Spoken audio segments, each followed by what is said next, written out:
So I recently bought a brand new Heung Il palette, filled it with paint,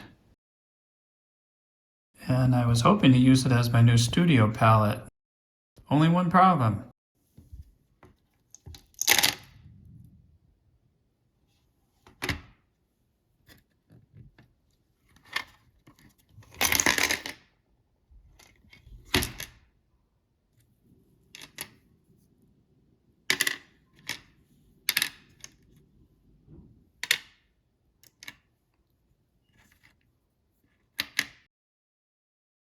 So is this a problem with these palettes?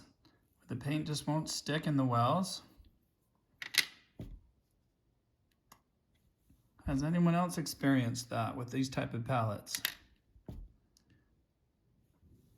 I know I can probably just re-wet the bottom of the paint and put them back in their slots, but I'm wondering if they're just going to fall out again.